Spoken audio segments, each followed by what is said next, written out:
Olá, hoje vamos dar início a uma sequência de vídeos e desta feita as dicas são voltadas aos nossos futuros colegas, né, que estão prestando e que irão prestar o exame de ordem.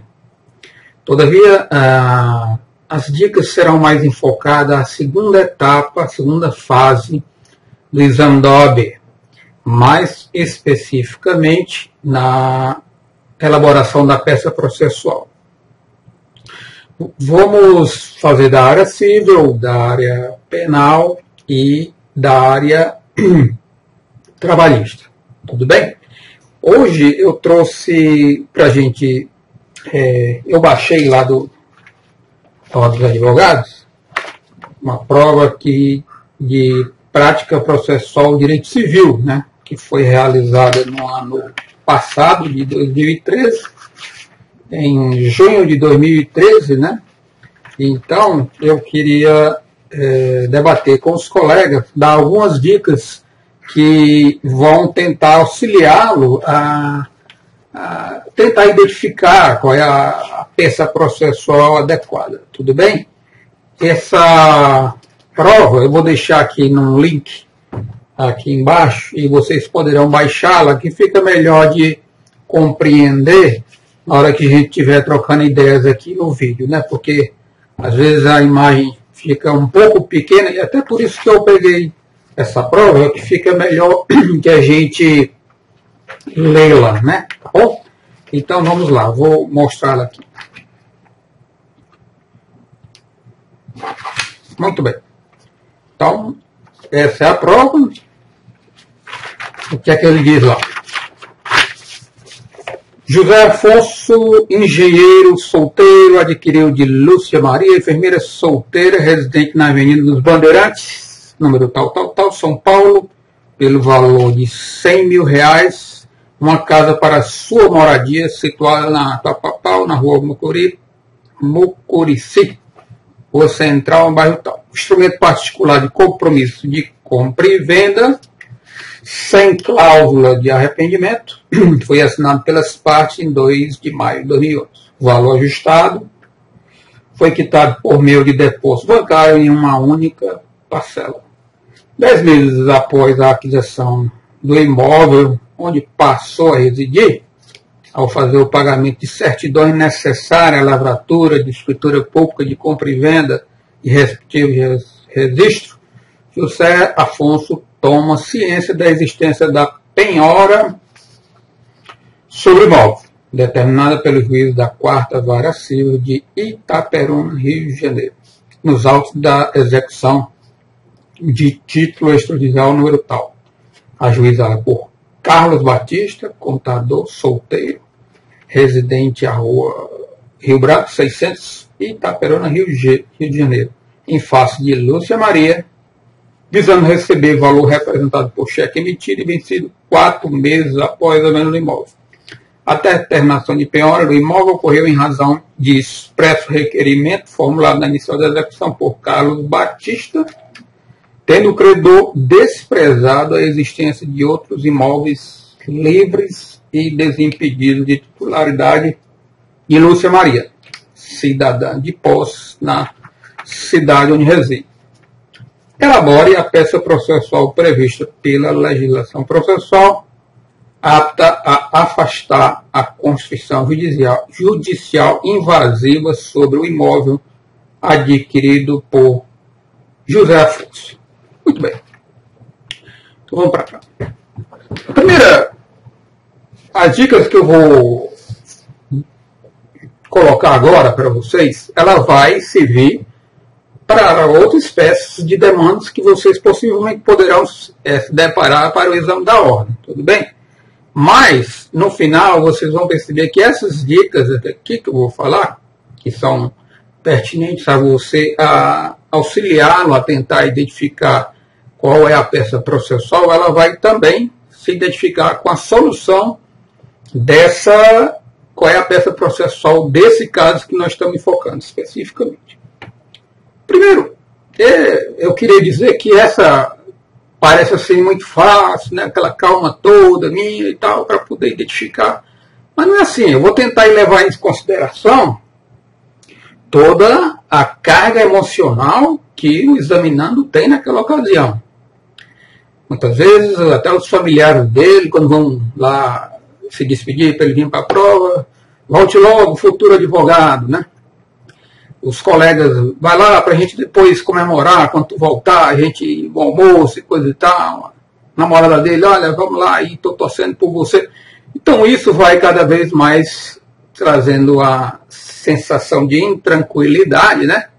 Afora isso, inclusive o tempo, né? Você tem desfavor de você em relação a afetar a questão emocional, essa questão do tempo, né? Que você está lá com ele, o tempo passando, isso vai lhe afetar bastante.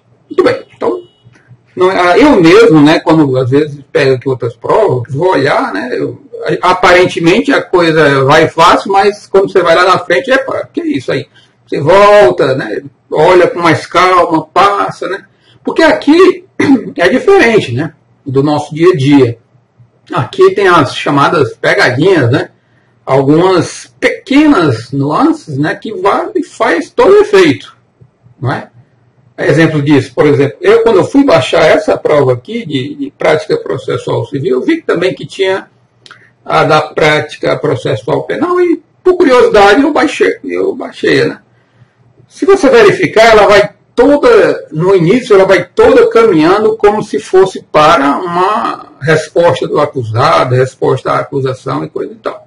Só que quando chega lá, já perto do final, né, ele vai colocando uma série de situações que são inadequadas legalmente, né, que lhe permite colocá-la na defesa do acusado, e você já vai logo caminhando para aquela situação, né, resposta do acusado, né, ou resposta da acusação. Só que quando chega lá no final, uma pequena expressão faz todo sentido, ele coloca por terra todo aquele raciocínio. Quer dizer, se você não tomou cuidado, você vai fazer a peça equivocada. Nesse caso da penal era o quê?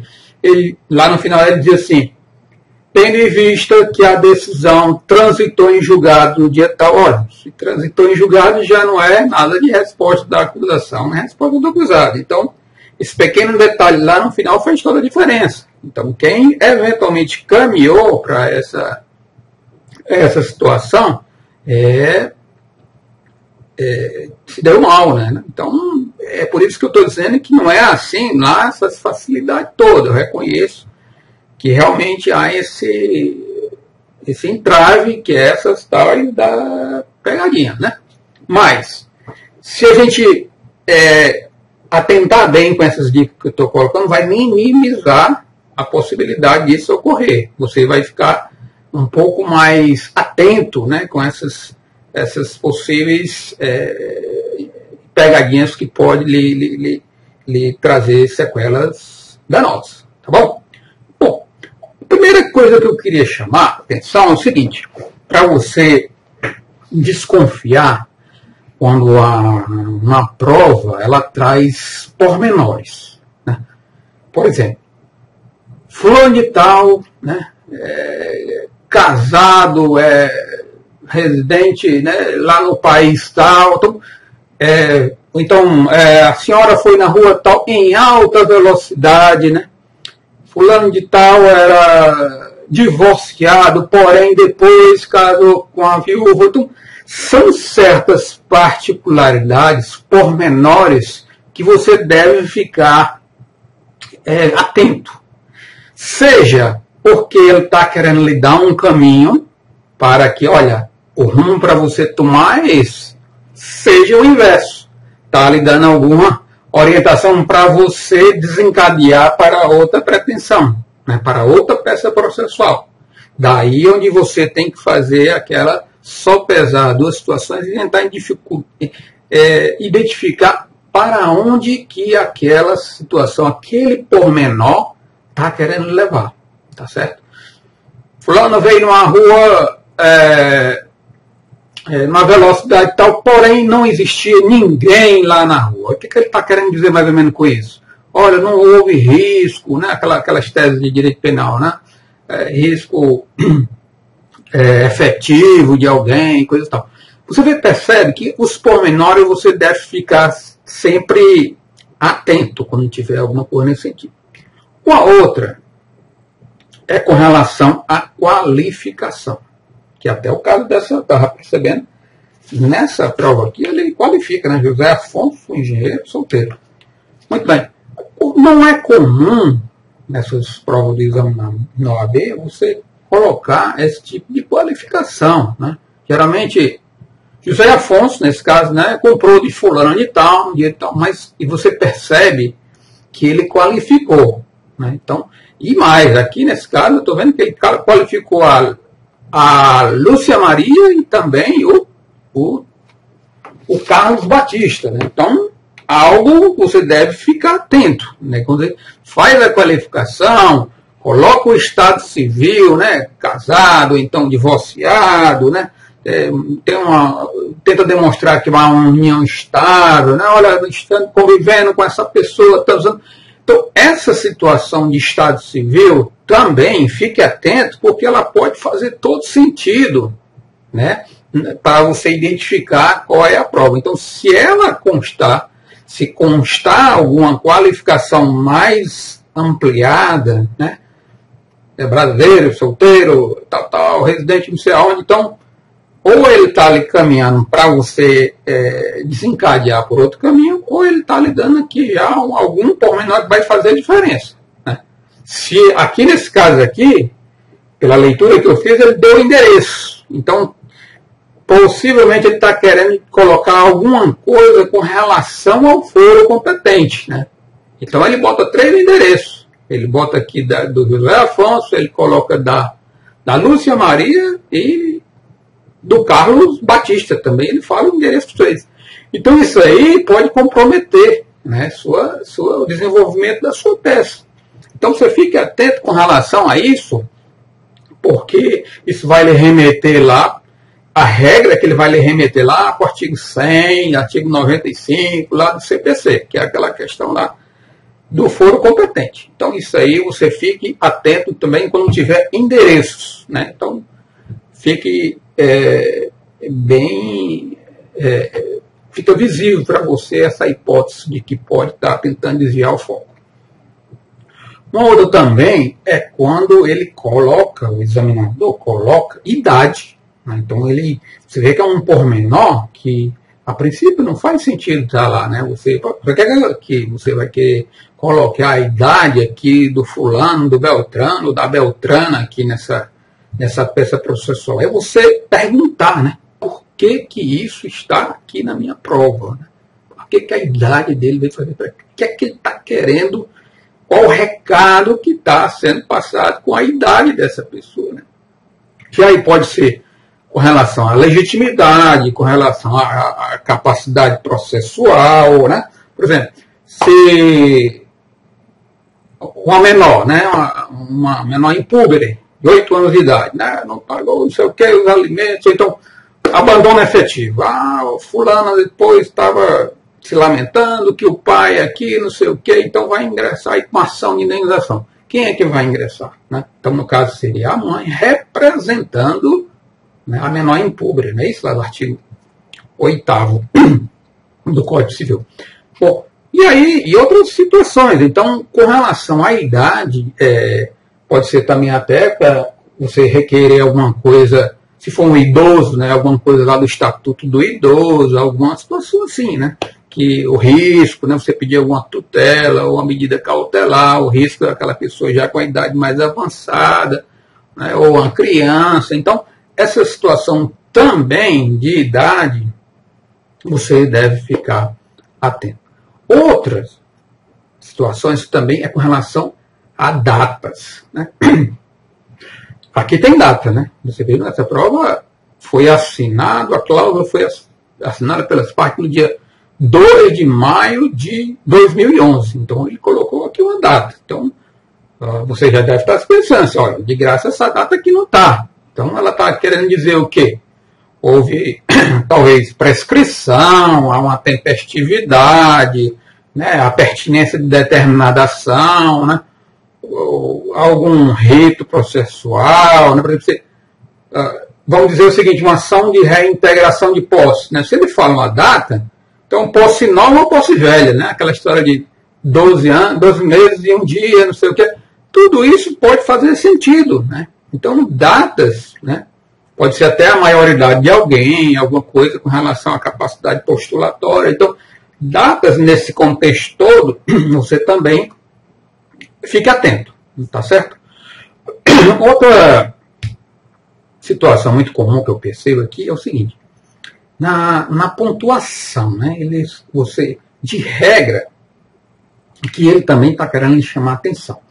Ele coloca, por exemplo, fulano de tal vinha, porém não vinha com a velocidade tal, vírgula, né? Então ele colocou uma chamada aposto, né? Um aposto, né? Então ele está querendo explicar algo para você, né? Então ele colocou entre duas vírgulas, né? Então você percebe com isso aí que ele está querendo lhe trazer à tona alguma situação que tem importância, né? Então essas situações assim que tenha uma vírgula e ele traga uma explicação, uma adição, uma adversidade, alguma coisa assim, você fique também atento por que ele colocou entre vírgulas ali no aposto, por que ele quis explicar.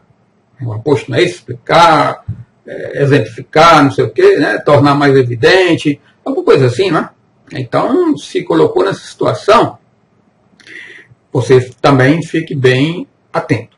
A outra é aquelas, também na história da pontuação, é aquelas histórias lá, faz tempo, né, que eu vi isso, mas essas orações coordenadas, né, orações compostas, né, então ele vem lá com aquelas partículas, né, orações assindéticas, né, orações sindéticas, ele diz assim, que a partícula que é conclusiva, tem a adversativa, a alternativa, não é isso? A explicativa, né? Fica assim, fulano de tal e assim, porém, quando ele faz isso, vírgula, porém, não sei o que, também quando ele está falando essa partícula adversativa, né? No entanto, contudo, né?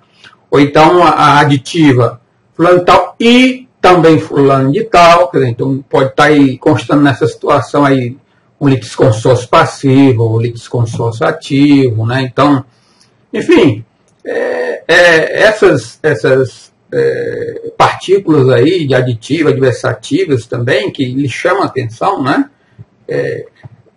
Até as conclusivas, com isso, né? Vírgula, dito isso, né? Com isso, em conclusão, né, essas partículas aí, ela também lhe chama a atenção para alguma coisa. Então, fique atento com isso também. Bom, agora o que eu vou falar, realmente é uma das mais importantes. Talvez não se aplique lá na área do direito do trabalho. Por quê? Porque eu vou explicar aqui primeiro, e aí eu vou levantar uma tese que provavelmente não vai caber na orientação do direito do trabalho. Por quê? Porque existem teses que conflitam, não são poucas, então acho pouco que essa situação você possa utilizá-la na prova do direito do trabalho. Muito bem. Estou falando agora da petição inicial, se por acaso for uma petição inicial apenas. Quando nós falamos de petição inicial, nós estamos falando de premissas. Aí o que são premissas? Você vai ouvir premissas maior, premissa menor e a conclusão. Por exemplo, quem chega a tocar no ácido, sei lá, furicular, certamente irá ter a pele corroída. Pedro pegou no ácido fólico, esse ácido aí lá no dia 14 de maio. Portanto, parto da premissa que Pedro tem uma queimadura, uma coisa na sua mão. Ok? Então, é um processo de dedução. Você, por conta disso, isso, você conclui isso. Então, premissa menor, no caso aí, a premissa maior, a premissa menor seria, aqui na petição seria os fatos, premissa menor, premissa maior seria os fundamentos e a conclusão seria os pedidos.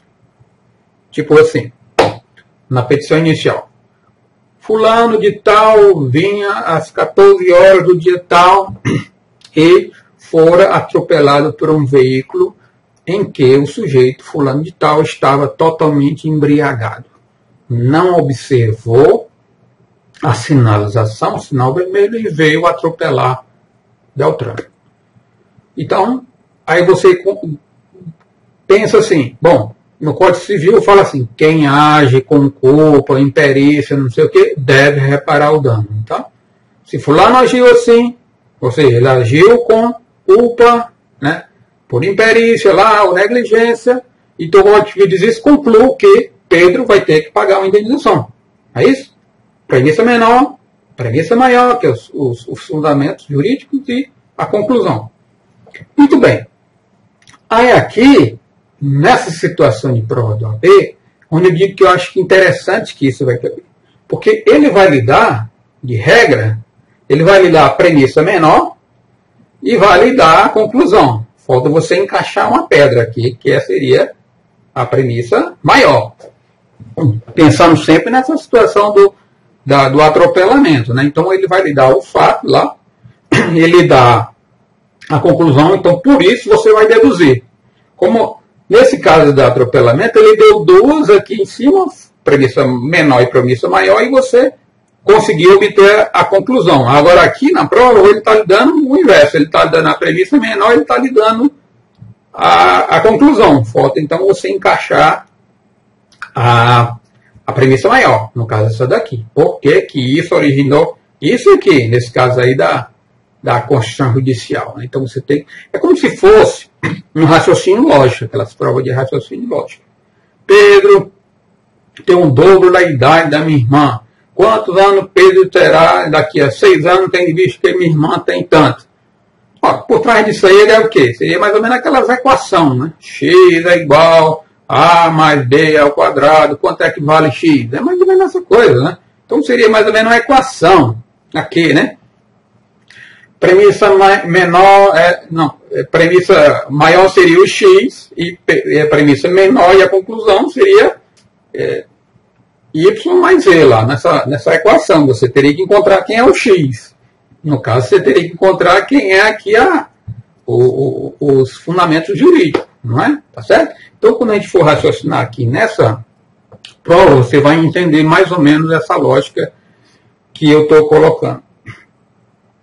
Por fim, nas outras dicas que eu quero lhe dar é o seguinte: quando na regra processual mesmo, no Código de Processo Civil, nas delimitações do artigo 282, você vai observar que ele vai dizer assim, que um dos requisitos, né, genéricos da petição inicial é a identidade do juiz competente, né, os fatos e fundamento jurídico, né, o valor da causa, o pedido de citação, isso aqui, prova e prova. É isso?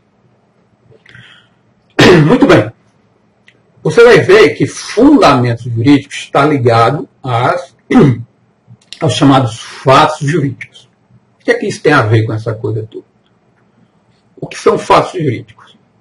Fatos jurídicos são aqueles fatos que são contidos na sua peça inicial, que vai ter alguma significância para o resultado que você pretende. Um exemplo. Nessa do atropelamento aí. Fulano atropelou e fulano lá que passou no vermelho e na hora ele foi e disse assim: eu não tenho culpa e não vou pagar nada. Ele disse esse fato. Então, qual a importância de você dizer essa questão? Que ele disse que depois de sair não ia pagar nada. Então, não é um fato essencial. Os fatos jurídicos também são chamados de fatos principais por fatos essenciais, ou seja, ele é essencial para o desiderato da causa.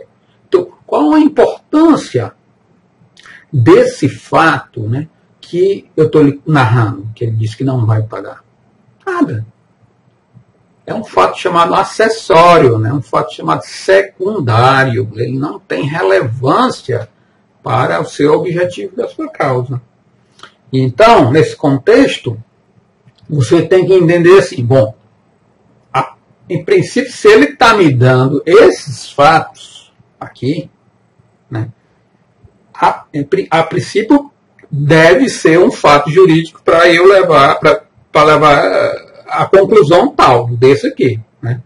Agora, certas vezes não é. Você vai perceber que são fatos que devem ser ignorados, são fatos secundários. Todavia, a regra que se está um fato lá, ele deve ser levado em consideração, como se fosse um fato jurídico, o que haja, que tenha alguma circunstância com relação à sua causa de pedido. É como se fizesse assim. Chega no final aqui, ele diz assim, deixa eu só colocar aqui para vocês.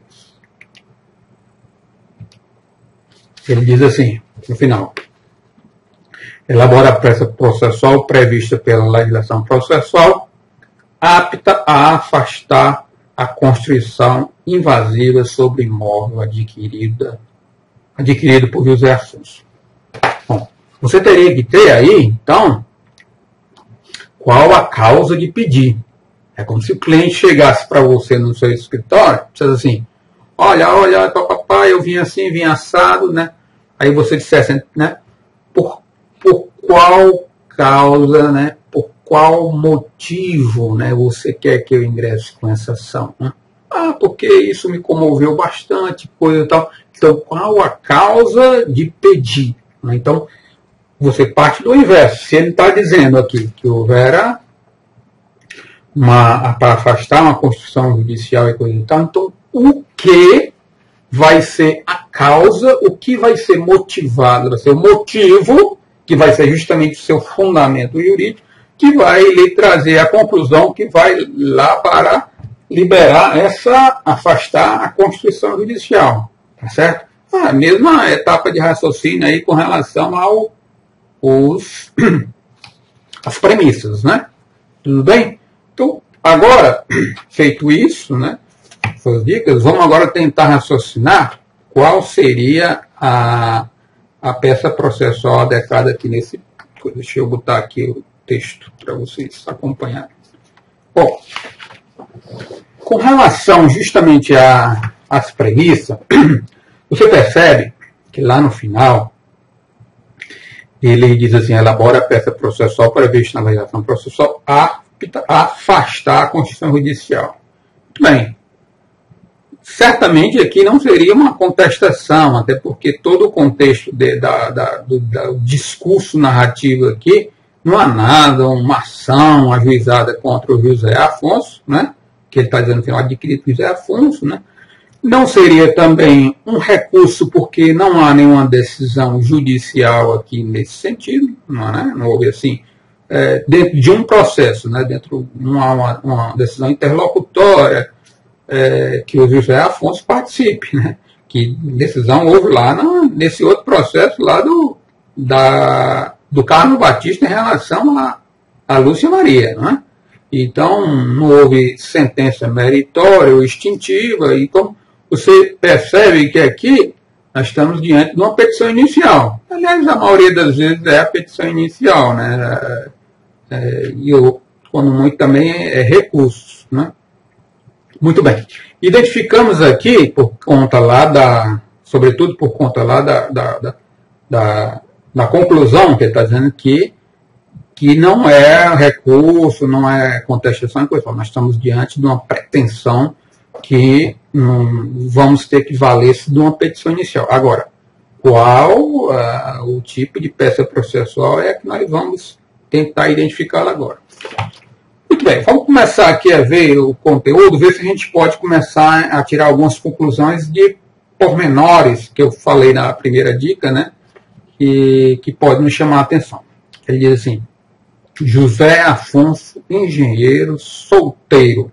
Bom, se ele colocou esse pormenor aqui, você, a sua prova, você coloca ela de lado lá, né? Poxa, por que ele, para tentar descobrir depois, né? Por que ele colocou aqui engenheiro e solteiro, né? Nesse caso aqui. Tudo bem. Aqui, aparentemente, o que já está me trazendo é o seguinte: se nós vamos estar uma discussão com relação a imóvel, né, que é o que está se aparentando aqui, a esposa, por força lá do artigo 10 do CPC, ela, do José Afonso, teria que entrar nessa situação toda processual, né, para tentar defender aí o direito real sobre o imóvel, né? Então você vê, então ele tentou logo afastar para não figurar aqui, para não me confundir. Então nesse caso, o pormenor, ele está tentando lhe ajudar, né? Ele está dizendo assim, ó, não entre por outro canto, porque aqui ele é solteiro, né? Não vai fazer isso, não vai fazer aquilo, né? Não é litisconsórcio, não é coisa e tal. Ponto. Adquiriu de Lúcia Maria, a enfermeira, também ele trouxe-a como enfermeira. Muito bem. Vamos ver se... E solteira, né?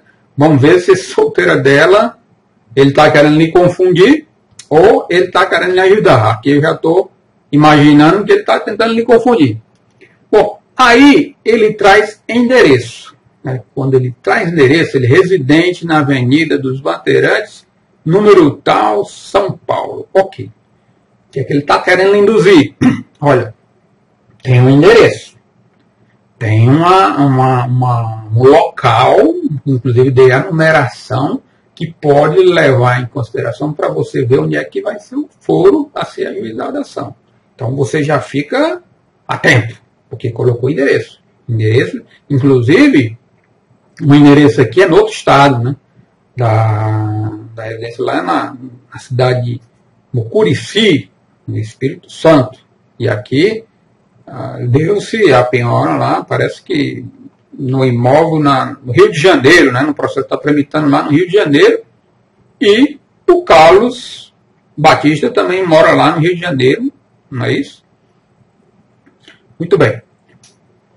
Não, o imóvel aqui é em São Paulo, a dona Maria Lúcia, que mora lá em Mucurici, Espírito Santo. Muito bem, aí você começa a ficar atrapalhado, né? Você vai começar, se você ainda não tiver identificado a prova, você já está tangendo a tentar colocar algo com relação ao aspecto do foro, com relação ao aspecto territorial. O autor, né, mora lá não sei o que, o réu lá não sei aonde, o processo está não sei onde, então você já vai lhe roubando tempo, porque você partiu para, não identificou ainda qual é a peça processual, você partiu para identificar qual é o foro.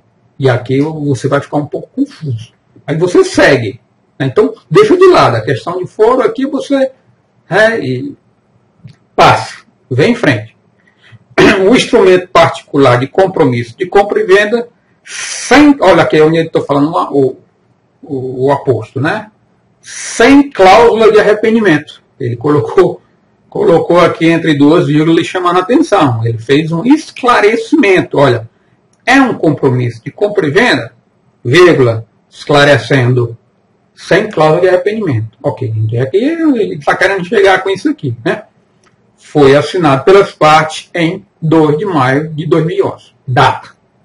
Então, separa aí data, também coloca aí, teve uma data. Eu vou entender aqui onde é que ele quis chegar. O valor ajustado foi quitado por meio de depósito bancário em uma única parcela.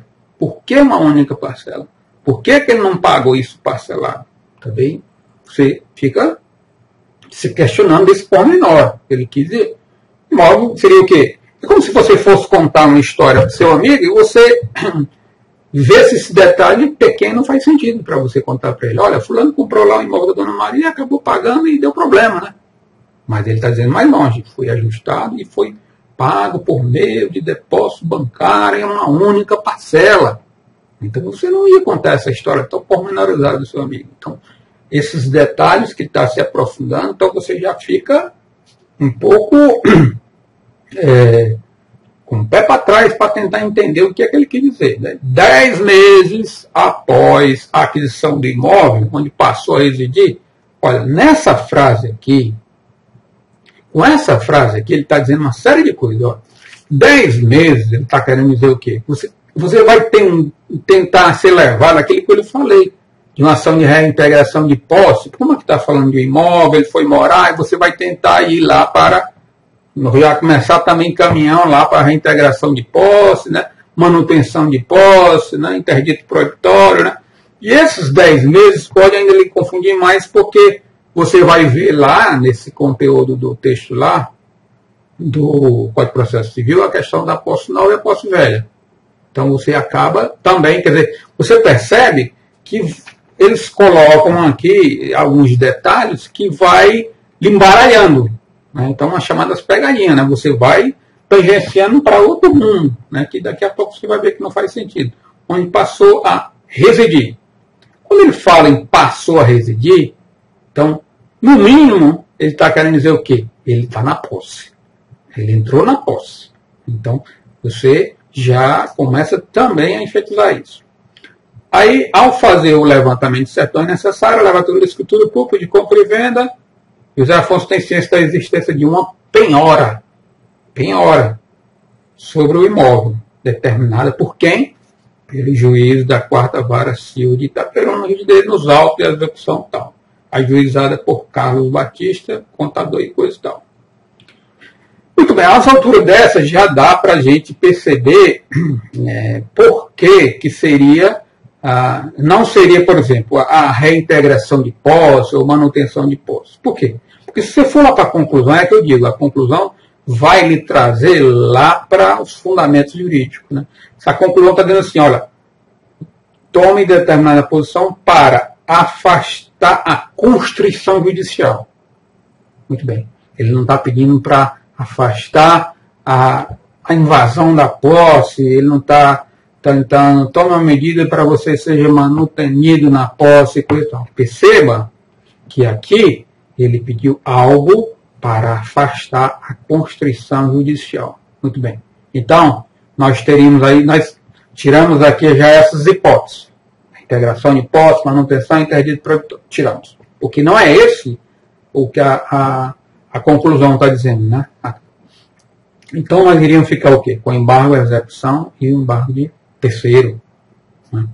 Mas o embargo da execução, você percebe que o José Afonso, ele não participa lá desse processo executivo, onde originou a penhora, né, houve a constrição judicial do imóvel dele.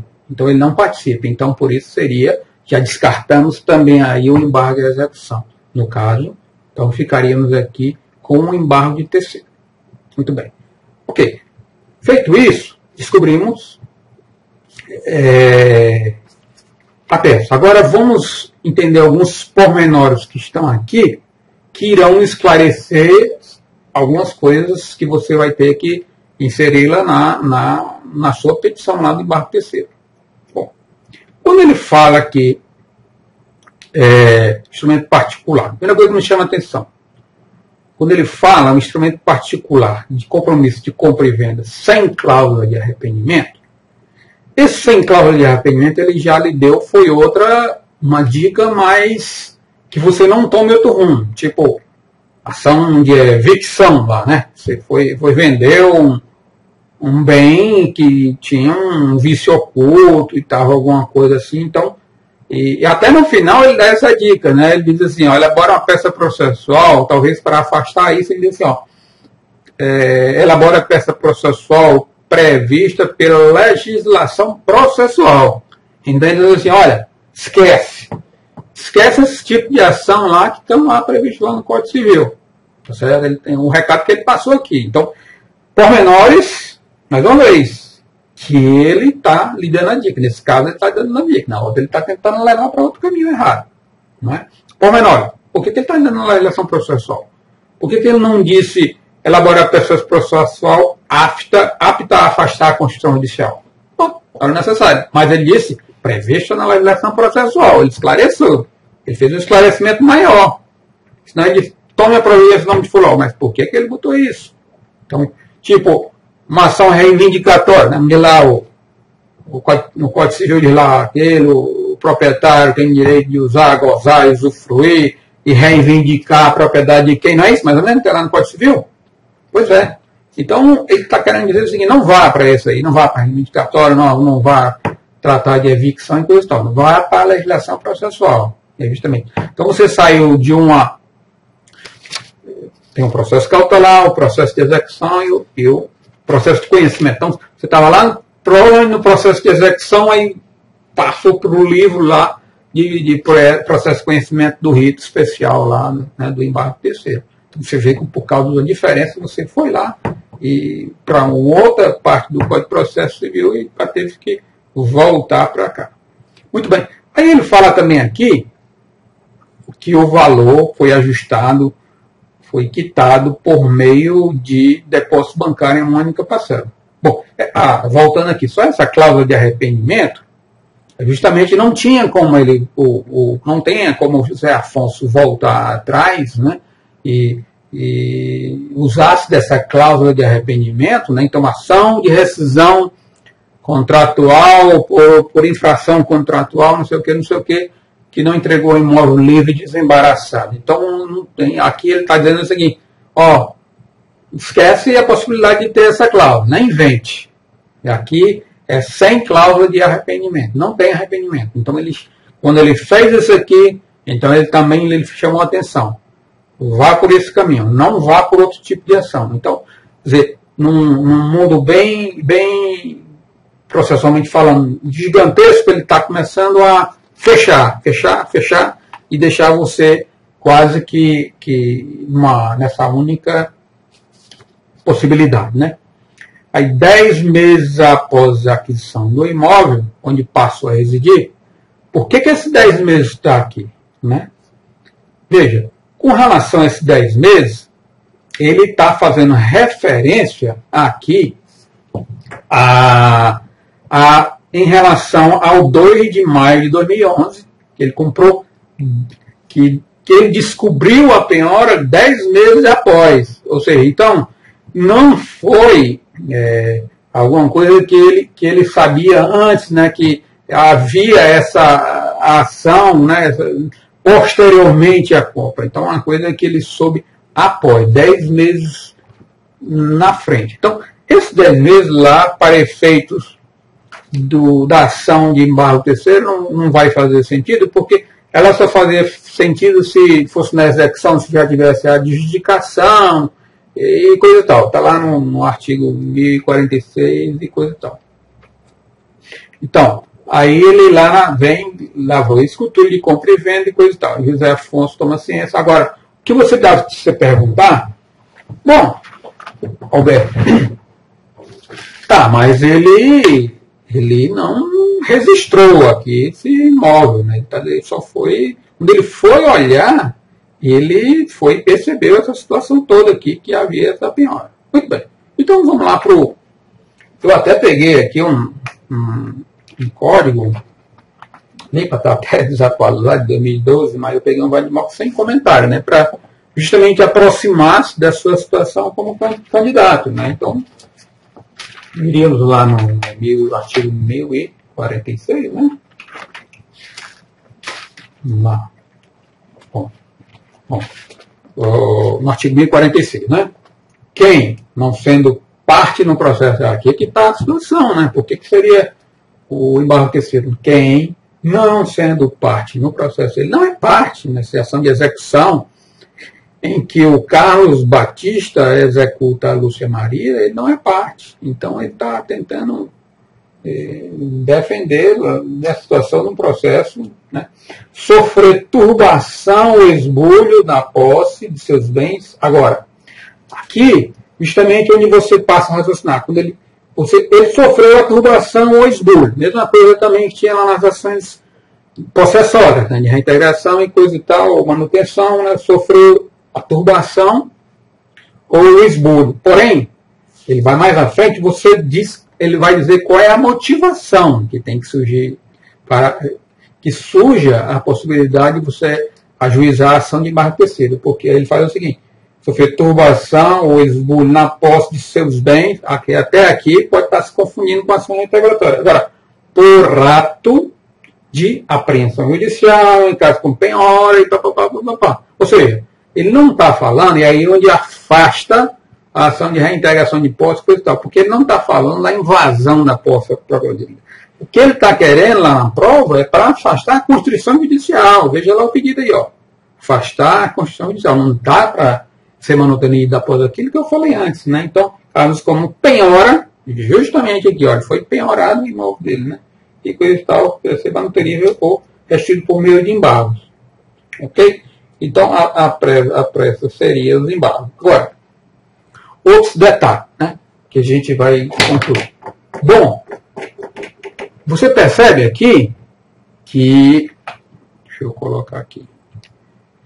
Você percebe aqui que ele coloca que ele dá o número do processo, diz qual é o juízo competente e dá o número do processo. Dá o processo 6.002/2011. Então, o juízo competente vai ser da quarta vara, né? Quarta vara do Rio de Janeiro, de Itaperu, no Rio de Janeiro. Por quê? Por quê? Porque o artigo 1049 diz assim: os embargos serão distribuídos por dependência e correrão em autos distintos perante o mesmo juízo de ordem de apreensão.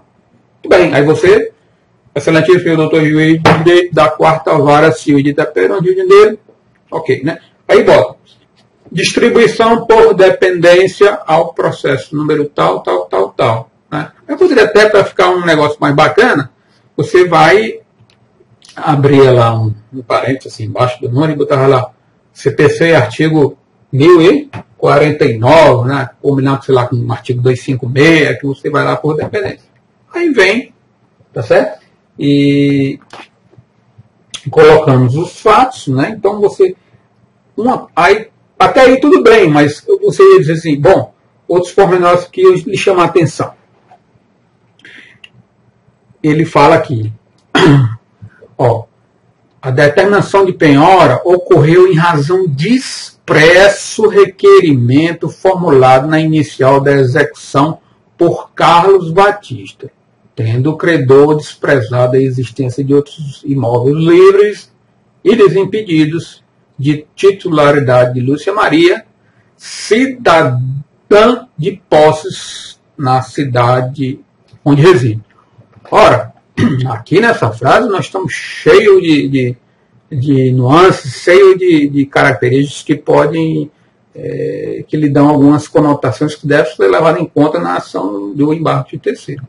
Primeiro, quando ele fala a determinação de penhora do imóvel ocorreu em razão do expresso requerimento formulado na inicial da execução por Carlos Batista, o que ele está querendo dizer com isso? Quando ele fala isso, ele está querendo dizer com relação a quem vai figurar no polo passivo da querela, né? Por quê? Existem entendimentos, né, que se essa penhora, apreensão, sequestro, o que for lá, for uma atitude deliberada do próprio oficial de justiça, né, ele foi lá, procurou, ele não foi lá a pesquisa de bem, o próprio oficial de justiça, então ele encontrou esse bem, foi lá e fez a anotação da penhora, por conta própria. Então o credor não foi lá, nem pediu expressamente, nem mesmo na inicial, nem numa fase ulterior.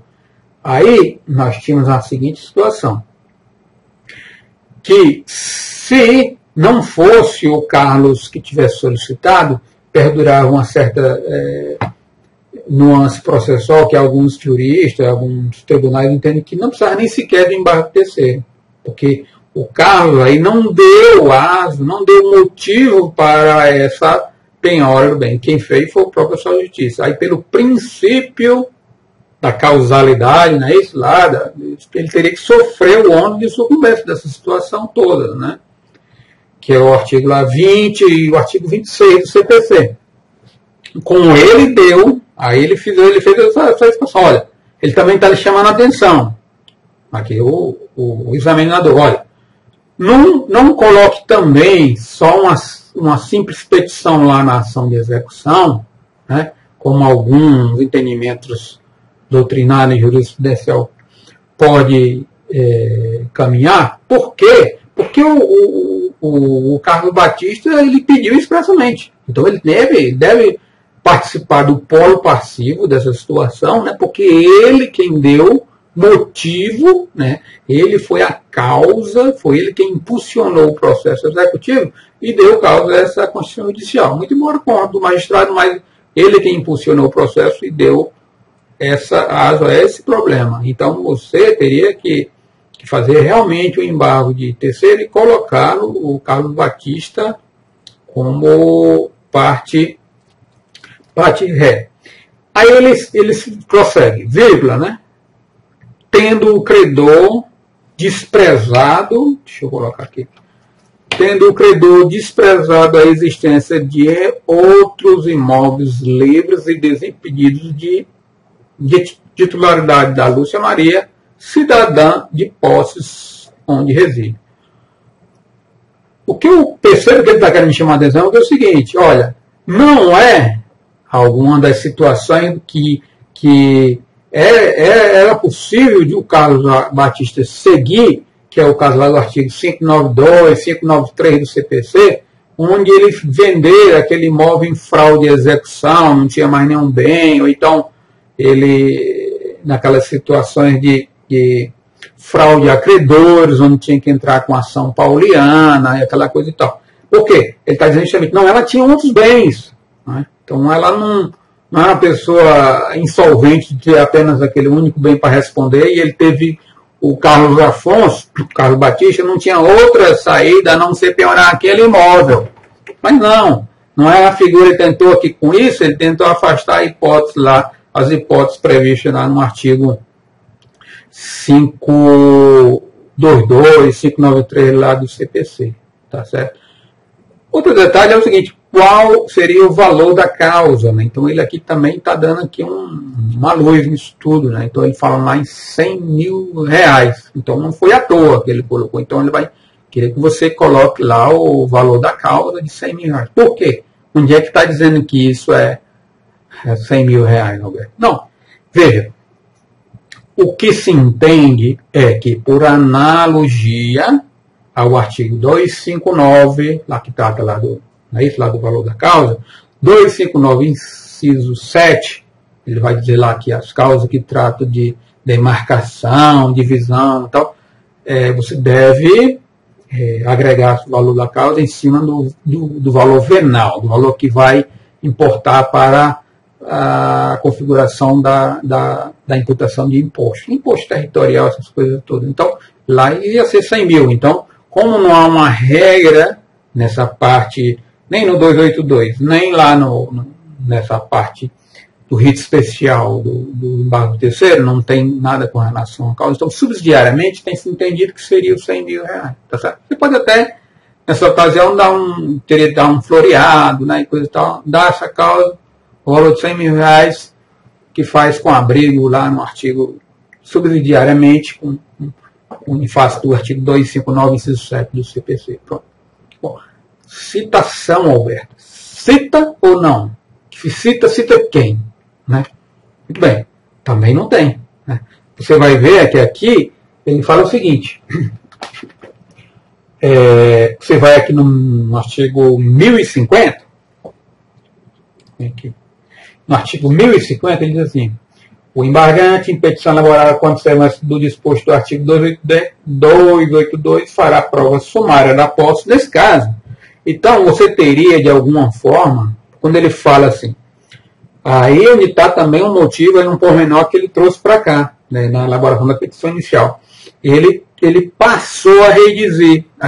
Então, você poderia até dizer assim, não sei se o examinador ia contar com isso como alguma coisa inventada, mas assim, passou a residir e, por conta disso, chegará a pagar a conta de luz e tal, e anexar como prova, né? Porque você tem que provar que você entrou na posse, né? De alguma forma. Então, que é um requisito do artigo 1050, né? Então, você tem que provar, você teria que falar alguma coisa nisso aí. E ele fez um alerta, ele entrou na posse, ele não comprou, e nem pisou lá, ele morava no outro estado, comprou para investir, não, ele foi lá e passou a residir, tá certo? Então ele foi lá e coisa e tal. Então você tem que fazer uma prova sumária, né, uma coisa bem, mesmo que sem muito aprofundamento com relação à prova da posse dele. E a qualidade de terceiro, então você fala aí que ele não é parte na causa da execução dessa que tramita na quarta vara civil aí de Itaperuúna, né? Bom, aí você faculta a prova, né, tá vendo, no artigo 2º, o possuidor direto pode alegar com a sua posse domínio a lei, coisa e tal. Aí, parágrafo 3º, aí você tem aí que a citação será pessoal se o embargado não tiver procurador constituído nos autos da ação principal. Muito bem. O que eu estou querendo dizer com isso aqui? Que fica meio que confuso, né? Você pede para citar ou intimar. Aqui, como ele não está dizendo aqui especificamente que o Carlos Batista, fica implícito, né, que o Carlos Batista tem um advogado e está impulsionando esse processo executivo. Porém, chama a atenção o seguinte, não necessariamente o Carlos Batista poderia ter um advogado lá, nessa ocasião processual. Por exemplo, estava o processo em determinada fase, e um pouquinho antes o advogado foi lá e renunciou ao mandato. Não é mais advogado. Tá? Então ele estava sem advogado nesse período. Então não tinha como ele intimar o advogado, porque aí nesse caso aqui, subsidiariamente, a gente ia lá para o rito lá da ação de execução, de barra de execução por título extrajudicial, que lá você tem que apenas, se já tem advogado constituindo os autos, você pede apenas para intimá-lo, o advogado, e não citar a parte adversa. No caso, citar aqui o Carlos Batista. Teria que intimar o advogado dele. Porém, se por acaso, eu não sei como é que a banca agiu nessa situação, porque, porém, se entendesse que mandasse citar aqui o Carlos Batista, porque não foi ventilado que ele tinha ou não advogado, que é aqui, caso, será pessoal, se o embargado não tiver procurador constituído. Bom, ele nem está dizendo nem que sim, nem que não. Então, eu creio, no meu ponto particular, que se você pediu para citar o Carlos Batista, ou então pediu para intimar o procurador dele nos autos da execução, eu creio que, no meu ponto de vista, não seria nenhuma situação que iria lhe trazer prejuízo, que iria lhe tirar pontos. Né? Eu penso que seria assim. Bom, e com o julgamento do artigo, ele pede que você, agora você vem para os pedidos, né? Elabora a peça pessoal prevista na reação processual apta a afastar a Constituição. Bom, então, os pedidos seriam o quê? A conclusão, né? Que seja julgado, procedente, né? Os pedidos formulados na apresentação, a presente querela, né? De sorte que seja afastada a Constituição judicial, maiormente em relação à penhora, que demora as folhas tais e coisa e tal, né? Tá certo? É importante que você não apenas faça mencionar que há essa ação de execução. Tudo bem, ele vai correr a penha, vai correr distribuir por dependência, né? Então, mas seria de toda conveniência, né, que você traga a prova para essa ação de barra terceiro que existe essa ação de execução. Você colocar, dizer assim, quando você fizer a narrativa fática, você dizer que o imóvel foi penhorado consoante prova hora anexada, né, o auto de penhora e coisa e tal. Por que isso é interessante? Se está lá assim, distribuída por dependência, às vezes até apensado mesmo, né, fisicamente falando, mas a regra não fala que seja apensado, né, pode ser distribuído por dependência. Então ele vai por dependência para quê? Não necessariamente fisicamente apensado. Ele foi distribuído por dependência. Ele depende da situação desse processo aqui, né? Mas não apensado. Então, nesse caso, se esse processo fica aqui embaixo, entre aspas, né? A ação de execução fica e o embargo de terceiro vai ao tribunal, então já houve uma separação física, né? Então não tem como o tribunal saber o auto de penhora, quem foi que, né, foi lá e requereu. Então, você teria que trazer essa prova logo com o embargo terceiro da ação de execução e colocar dentro da ação de embargo terceiro. Né? Você falar, mencionar algo dizendo assim, consoante cópia integral do processo ora anexado. Pronto. Então, de toda conveniência, e ficará melhor para o examinador, porque você terá que trazer provas. Você tem que fazer prova da sua posse, mesmo que seja sumária, é isso que diz lá o artigo, e também desse ato de constituição judicial. Tá bom?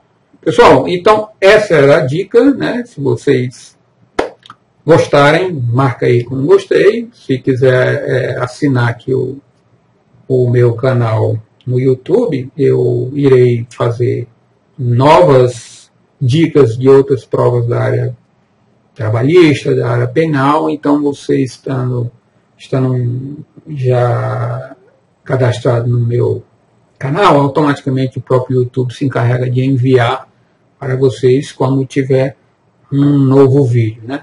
E também seria muito salutar, muito agradável para mim, se vocês puderem compartilhar com outros colegas esse vídeo, tá bom? Então, espero vocês na próxima dica. Um abraço a todos.